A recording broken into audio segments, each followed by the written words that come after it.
Bonjour. Aujourd'hui, je vous accueille pour une séance d'hypnose un petit peu particulière. J'ai écrit cette séance d'hypnose le cœur un peu lourd, car si vous avez cliqué sur cette vidéo, c'est que vous êtes certainement en train de vivre le deuil d'un animal. J'ai écrit cette séance peu de temps avoir perdu le mien. En hypnose, il existe des protocoles intéressants pour aider dans cette période. Et d'ailleurs, c'est un sujet qui prête à controverse entre les praticiens. Pour ma part, je plonge plutôt pour le côté où on ne doit pas couper les liens. Ce serait même une aberration de le faire. Par contre, on peut transformer les liens. Grâce à l'hypnose, on peut soulager. On peut calmer la peine en transformant ce lien de souffrance en ce qu'il devrait être. Un lien d'amour que rien ne peut effacer. Milton Erickson, le père de l'hypnose, avait pour habitude de dire et d'expliquer qu'il racontait des contes et des histoires et que cela guérissait ses patients. En fait, il nous a transmis le langage de l'inconscient, celui des métaphores, de l'imaginaire, celui que l'on connaît bien dans nos rêves. Et finalement, c'est assez simple. C'est en permettant de calmer le mental, la conscience qui a tendance à s'agiter, que l'on peut bien plus facilement s'adresser à l'inconscient. Avant de continuer, je voudrais juste préciser que pour les personnes qui ont des publicités sur YouTube, vous pouvez aller dans la barre de description télécharger le fichier audio en MP3. C'est totalement gratuit. N'oubliez pas aussi de porter un casque audio, c'est beaucoup plus immersif, et de prendre ce moment pour vous, rien que pour vous, un moment calme. Je vous invite également à faire cette séance dans la journée plutôt que le soir. Il est possible qu'après l'écoute, vous soyez un petit peu perdu dans vos pensées et que l'inconscient cherche à remanier, transformer tout ce qu'il a entendu. Bien. Lorsque l'on traverse une période de deuil, on passe notre temps à osciller entre deux états. Le premier, c'est celui de la douleur. Il s'exprime par la tristesse, la colère et trop souvent beaucoup de culpabilité qui tourne en boucle, qui rumine. C'est le moment où on pense la blessure. On commence à cicatriser. Et c'est tout à fait normal. Le second état, c'est celui où le cerveau s'autorise comme une soupape. On essaie de reprendre le cours de sa vie, de continuer normalement comme si de rien n'était. Et du coup, on passe notre temps à osciller en permanence comme ça, entre ces deux états. Et c'est tout à fait normal. En psychologie, on va parler de 5 étapes du deuil. Tout cela est un petit peu remis en question aujourd'hui par certains praticiens. Personnellement, je pense qu'on traverse ces étapes tout en connaissant cet état d'oscillation pendant tout le long. La séance qui va suivre utilise un conte, car les contes utilisent des métaphores. Ils font travailler votre imaginaire. Et vous savez bien, vous vous souvenez certainement de cette période, lorsque vous étiez enfant. Écouter quand on nous raconte une histoire est toujours très relaxant. Et cela permet à l'inconscient de prendre tout ce qu'il a à prendre, d'utiliser tout ce qu'il a à utiliser.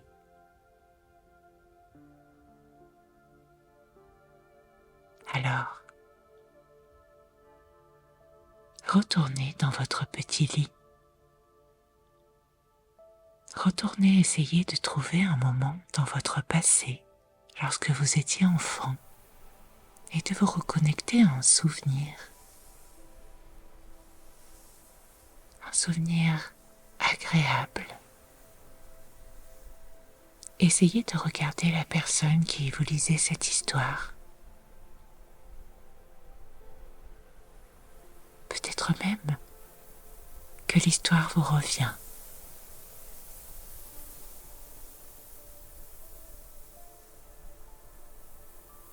Et je ne sais pas si c'est le bruit du vent ou les quelques bruits autour de vous ou le son de ma voix ou l'histoire que vous êtes en train de revivre qui va vous aspirer plus profondément à l'intérieur de vous-même.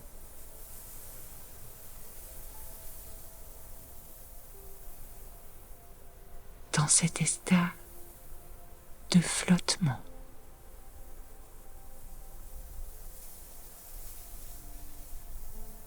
Cet état calme.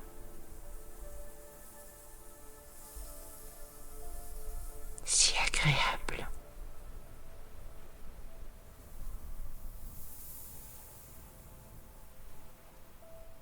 Et si vous êtes parfaitement reconnecté à votre vous enfant,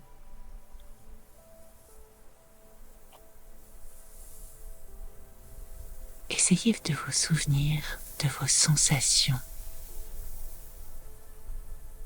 Lorsque tu étais capable de sentir le vent de l'histoire, lorsque tu étais capable, en te laissant totalement aller, d'entrer dans le livre, comme le fait Bastien dans l'Histoire sans fin.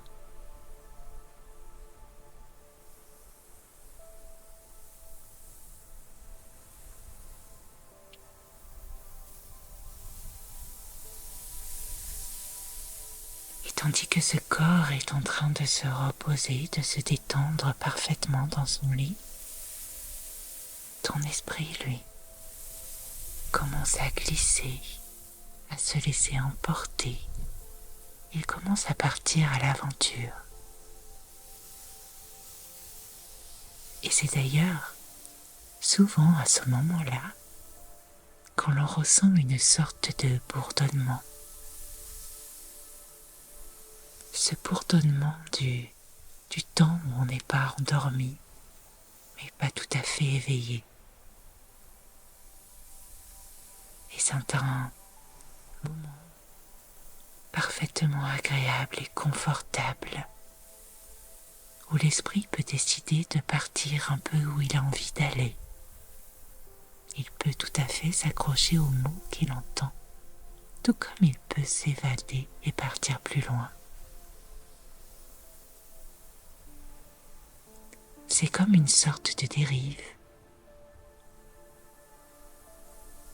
Et alors que l'esprit choisit de voyager à sa manière, je ne sais toujours pas si c'est cette sensation de flottement,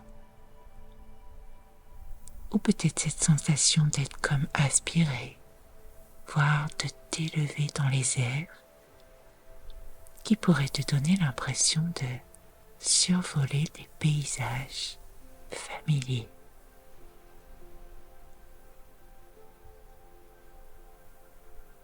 Et tout en survolant ce paysage, tout en haut de cette montagne, tu peux y apercevoir de la brume.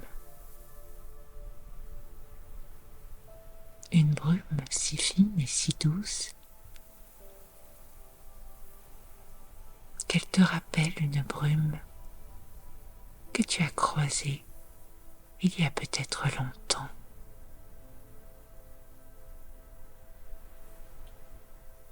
Et si tu plisses un petit peu les yeux pour regarder de plus près, tu pourrais peut-être y deviner un vieil arbre.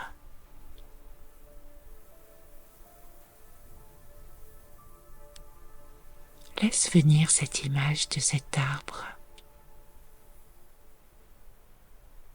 au parfum doux et coloré. C'est un arbre un petit peu magique, certainement éternel. Il paraît qu'il ne perd jamais ses feuilles et jamais ses fleurs.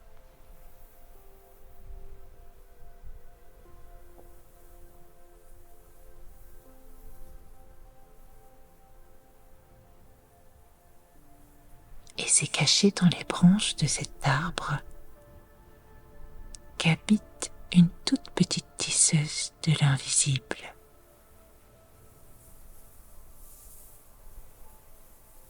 Or, ce n'est pas une brodeuse ordinaire. Celle-là est capable de broder les souvenirs, de broder l'amour. Elle est capable de créer des choses merveilleuses.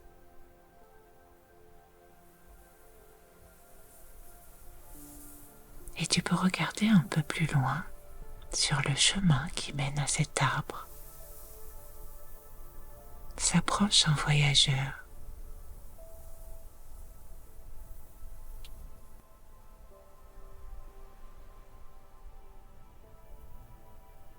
Et tu peux deviner que c'est le cœur bien lourd qu'il vient s'asseoir contre le tronc de cet arbre. Car son plus fidèle compagnon de route vient de s'en aller.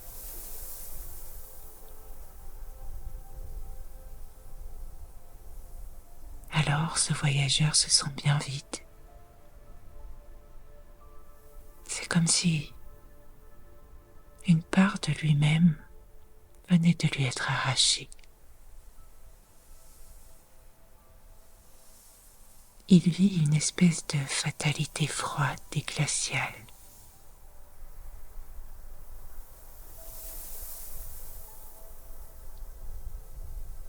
Ce néant est venu s'abattre sur son voyage.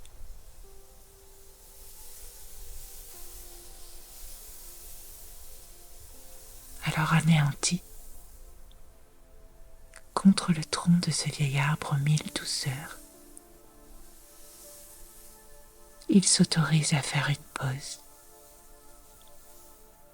et à fermer les yeux pour laisser couler les quelques larmes qu'il a tant retenues.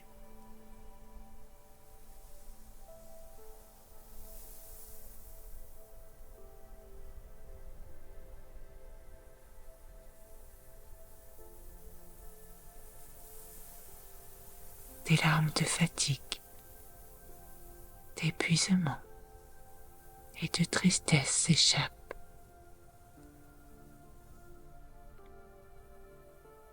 Mais du haut de sa branche, la petite brodeuse a d'étranges pouvoirs. Autour de cet arbre, elle permet à quiconque vient s'y asseoir de le protéger de toute douleur.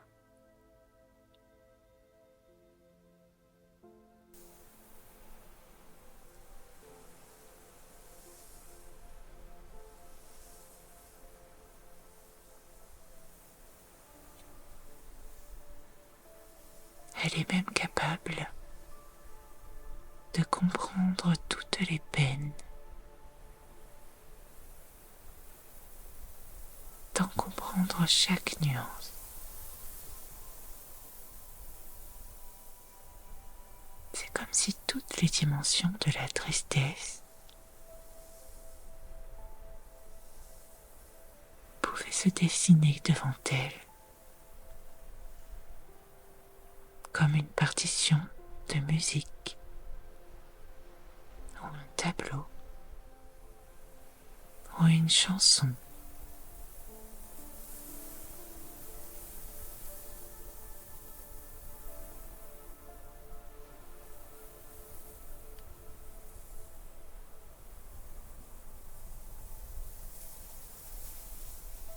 Et avec une infinie délicatesse,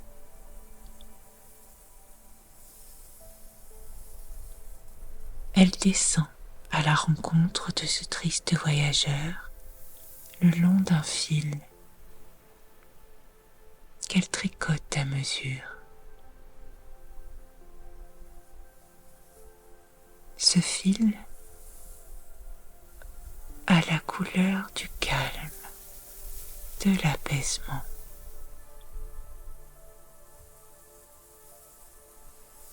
Et je me demande quelle couleur c'est pour toi.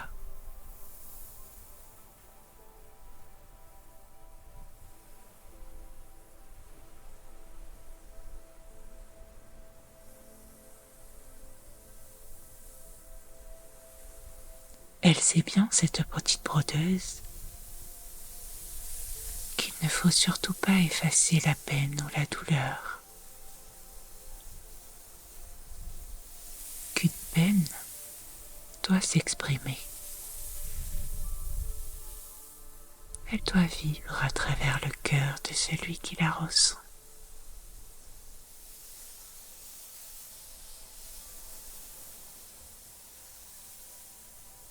Elle sait parfaitement que le lien qui unit ce voyageur à son compagnon est d'une infinie beauté et que pour l'instant, cette peine sert de couleur à ce lien. C'est l'amour qui perdure.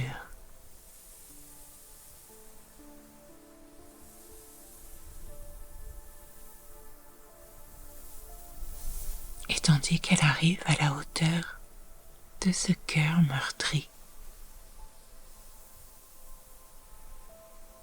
d'où part ce lien de couleur,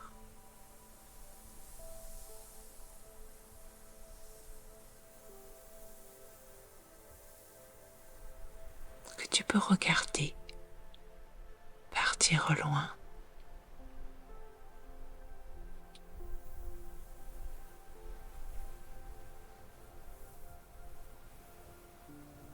Elle attend patiemment et se met à t'écouter tous les murmures,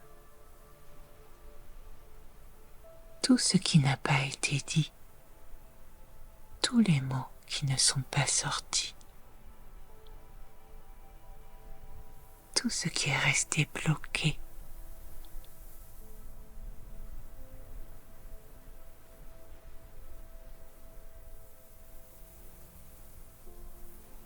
Et de son pouvoir magique, elle continue à apaiser.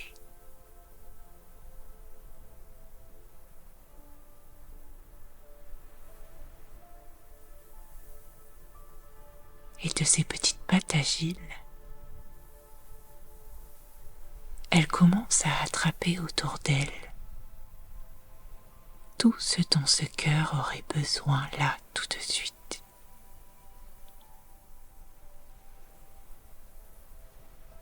Pour panser sa blessure.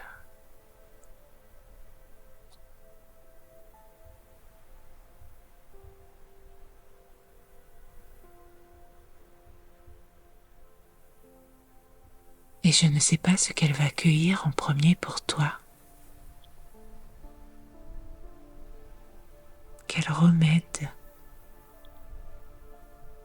elle sera qu'il faudra prendre pour toi. Peut-être qu'elle attrape un rayon de soleil couchant qui porte la couleur chaude d'un souvenir joyeux.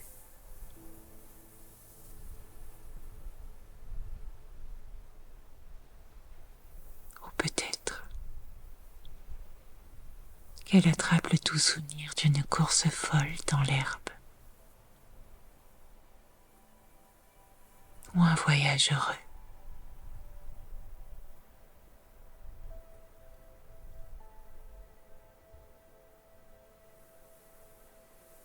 Ou peut-être qu'elle choisit d'attraper un pétale de fleur ou la feuille d'un arbre guérisseur qui danse pour y insuffler la douceur d'une caresse gravée dans la mémoire.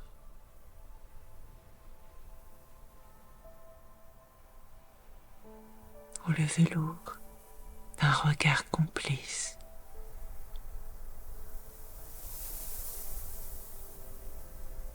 Et petit à petit, elle glane ainsi des fils dorés, des éclats d'argent, de tout ce qui peut nourrir cet amour, de tout ce qui peut nourrir ce lien.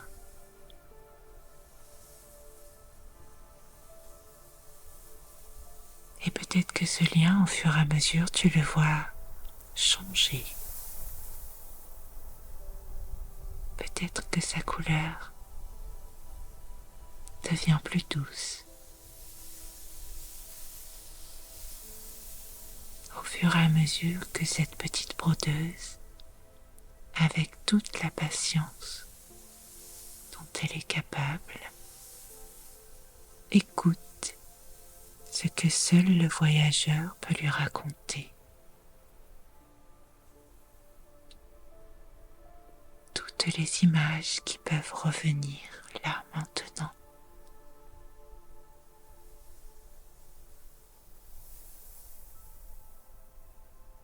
Et à ces images, peut-être que reviennent des sensations et des joies oubliées. Peut-être qu'à travers ce lien est en train de revenir cette présence qui avait comme disparu.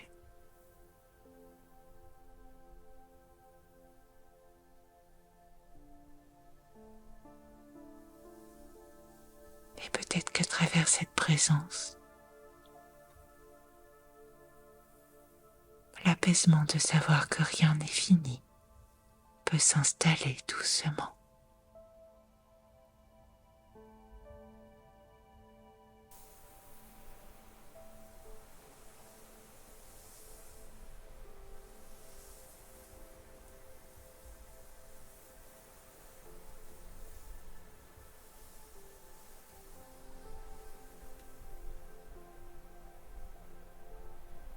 Cette petite tisseuse n'est pas en train de cacher la blessure.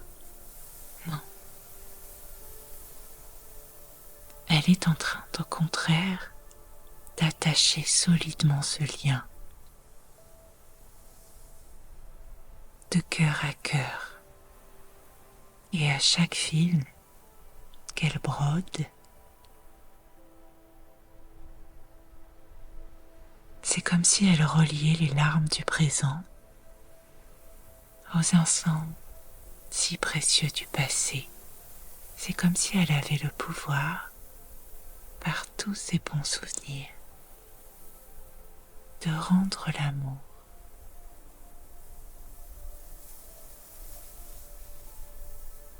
de rendre au cœur, comme si elle pouvait lui rappeler que tout ce qui a été aimé si purement ne pourra jamais, jamais être effacé, ne pourra jamais disparaître.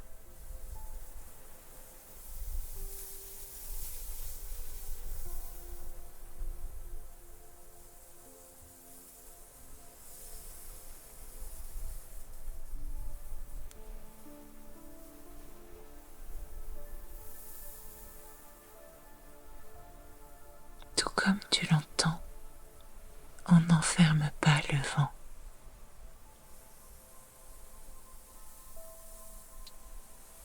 Tout comme tu le pressens,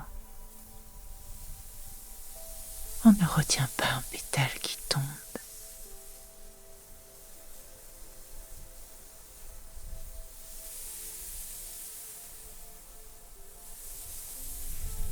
peut tisser un abri à l'intérieur de soi, un lien invisible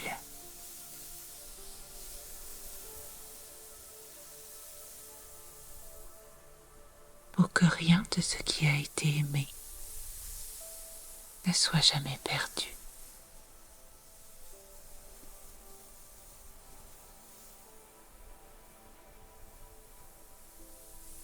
Et peut-être qu'au bout de ce lien, tu vois ton être cher. Et c'est comme s'il y avait un va-et-vient de tout ce que vous avez partagé.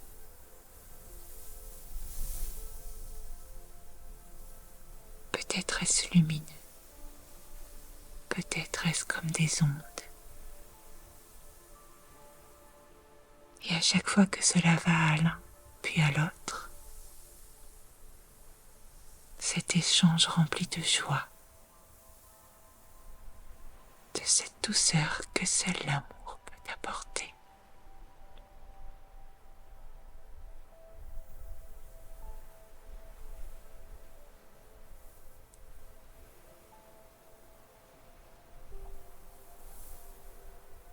Et à chaque fois que ce mouvement d'amour revient,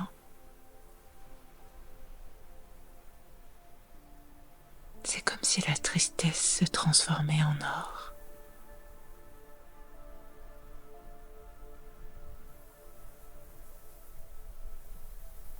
Et à chaque fois que ce fil revient, raccrocher encore un peu plus fort ce lien, le coudre encore plus fort, plus présent en soi.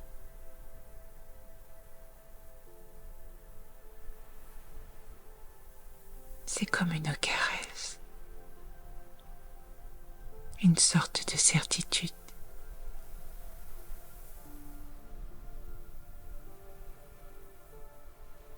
Que rien n'est terminé.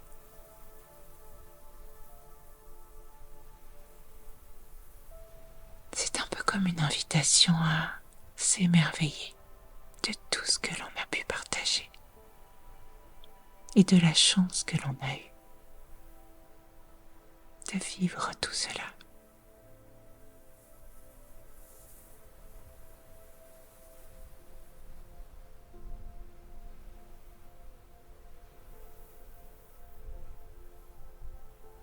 Et plus le temps passe, plus ce lien se renforce.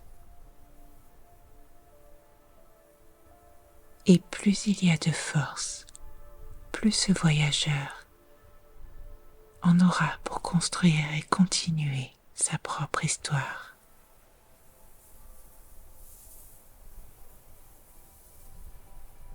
De ce lien,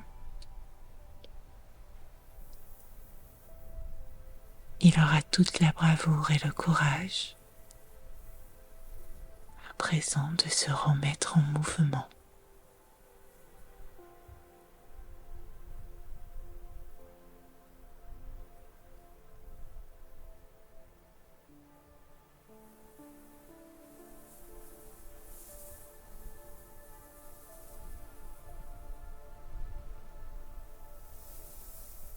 Et dans les quelques jours qui vont suivre,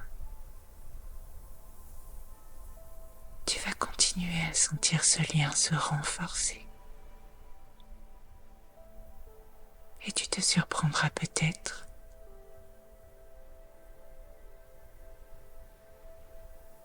à avoir de forts moments de joie qui te reviennent.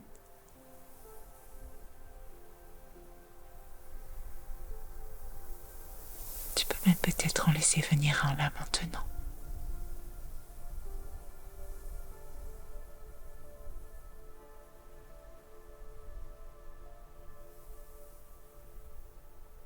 Et ressentir toute la joie, tout cet amour. Et te rendre compte que ce n'est pas perdu, que ça ne pourra jamais être oublié.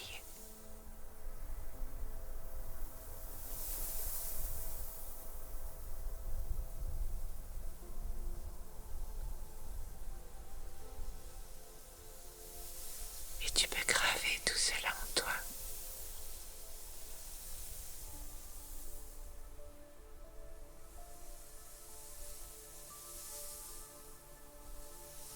ressentir tout cela très fort. Cette infinie douceur.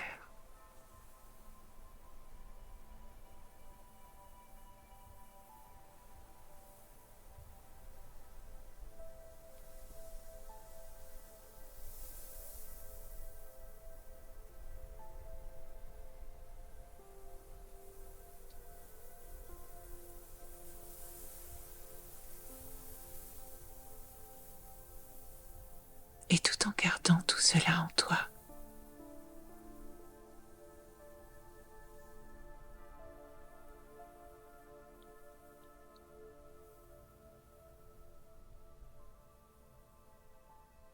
tu vas peu à peu revenir dans ton corps et peut-être commencer à sentir ton cœur et sentir ce lien qui est réapparu beaucoup plus fort, beaucoup plus joyeux, beaucoup plus doux.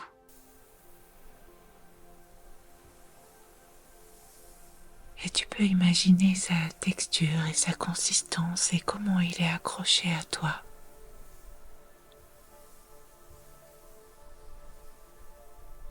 Et comment il est relié à ton être cher.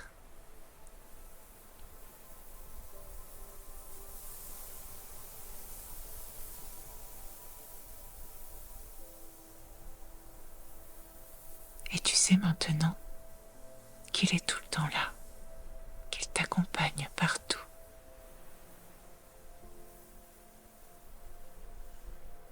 Et qu'il te nourrit de toute sa force. Alors tu vas pouvoir insuffler tout ça dans tout ton corps à présent, comme une sorte de vague magique qui apaise tout, comme une sorte de baume cicatrisant.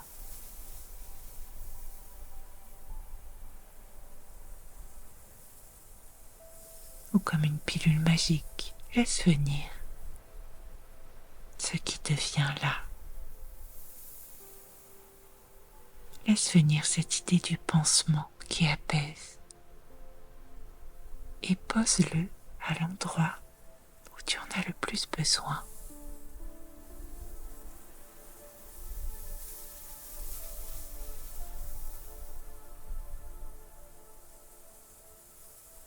Très bien.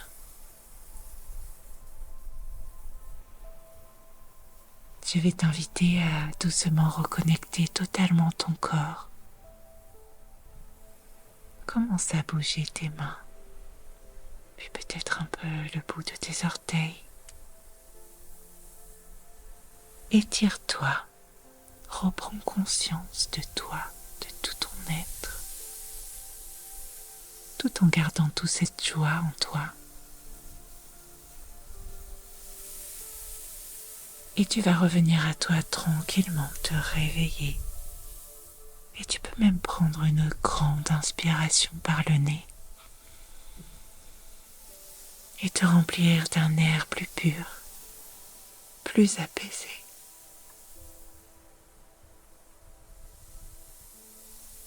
Comme si cet air à présent avait pris une autre dimension pour toi.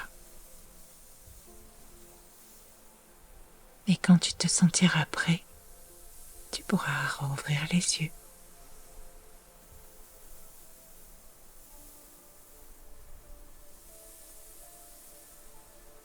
S'il y a eu des larmes durant la séance, c'est tout à fait normal. Et c'est même très bien que tu te sois libéré de tout cela. Je t'invite maintenant à prendre du temps pour toi après cette séance. Prendre du temps pour te reposer, laisser poser tout ça, se déposer. Je serais extrêmement touchée si tu me marquais en commentaire comment ça s'est passé pour toi, tout de suite là, ou plus tard, dans quelques jours, ou même encore plus tard, quand tu te sentiras prêt. J'ai été extrêmement touchée de faire cette séance. Prends soin de toi. À bientôt.